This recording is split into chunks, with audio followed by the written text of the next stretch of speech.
What's the worst financial advice you've ever received? Girl, let me tell you about mine.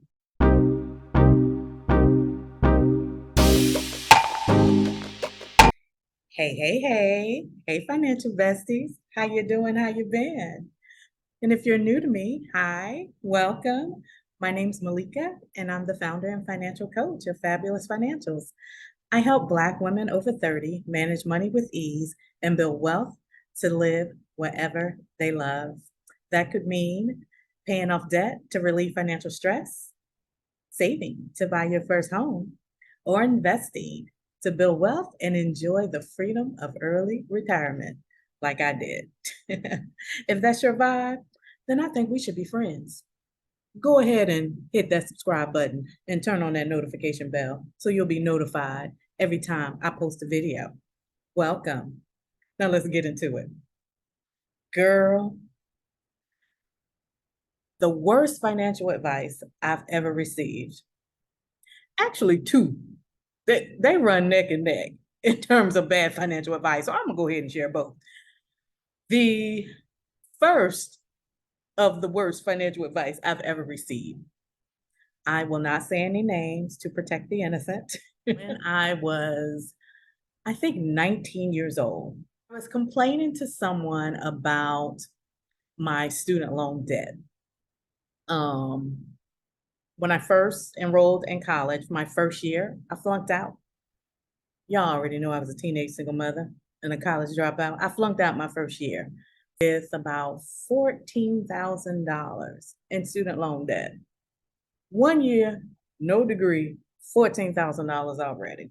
I was hoping not necessarily to get advice, but 19-year-old Malika was talking to someone that was older than me.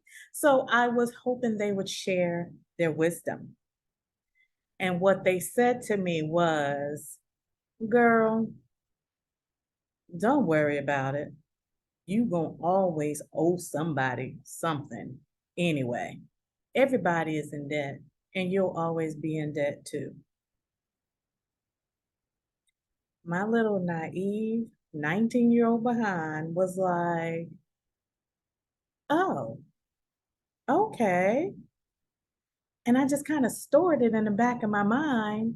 And in the moment, it did relieve some pressure.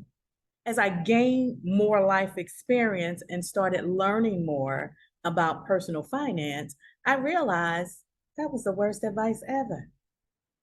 No, you will not always owe someone. No, everyone is not in debt, and you don't have to always be in debt. The problem with that statement is debt is normalized in our society. And as a result, people create debt without any thought of the consequences long term. Another thing it did for my young mind is it planted the seed that I didn't have to worry about my debt. I could create debt and it's okay.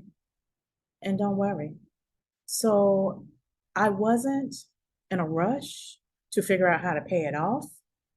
I wasn't even concerned about how much that $14,000 would balloon as a result of the interest being applied to it.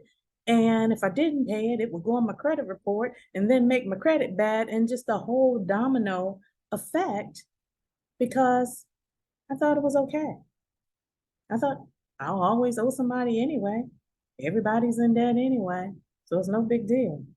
I'm 19, no degree, and no real job yet. So of course, I ain't had the money to pay it.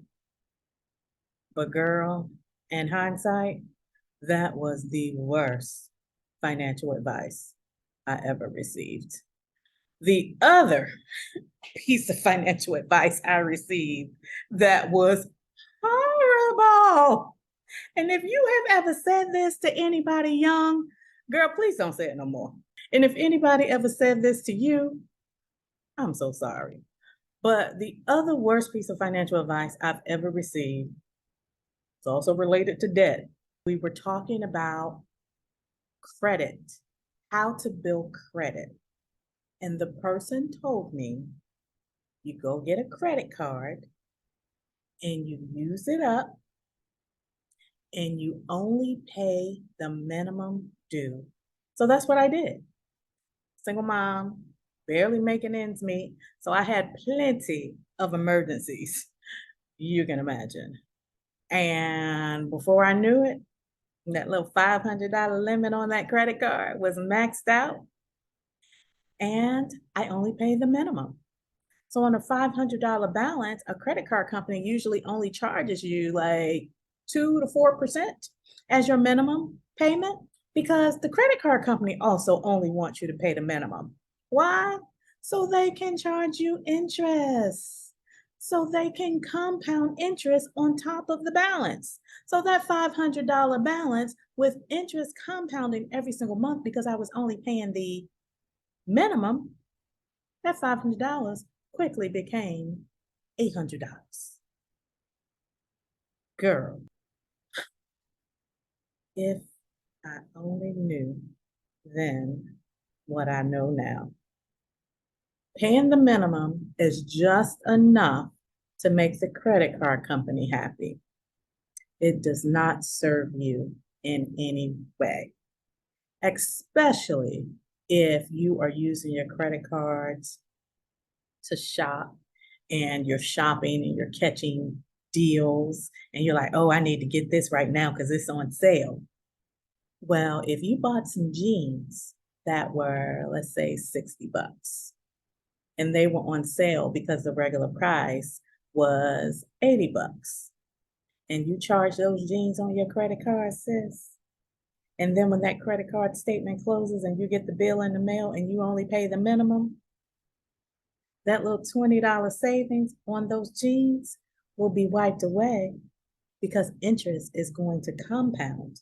And if you continue to only make the minimum payment on your credit card and you continue adding to that credit card balance, that interest will become multiples of what you paid for those jeans. So it is not in your best interest as a consumer to only pay the minimum. Paying the minimum does not build your credit, and paying the balance in full, which I recommend, does not harm your credit. If you're interested in how you can use credit cards and how you should pay your credit card in order to optimize your credit score, let me know in the comments and I'll do a separate video for you. But those two, baby, they were the worst financial advice I have ever received. Now, that's not to say I didn't make any other financial mistakes, because I did, but those mistakes were all on me. Those mistakes were all on me. But these two right here, you'll always be in debt and only pay the minimum on your credit cards. No, girl, no. If you enjoy watching this video, give me a thumbs up and tap that notification bell so you'll be notified when I upload another video. Until next time, bye for now.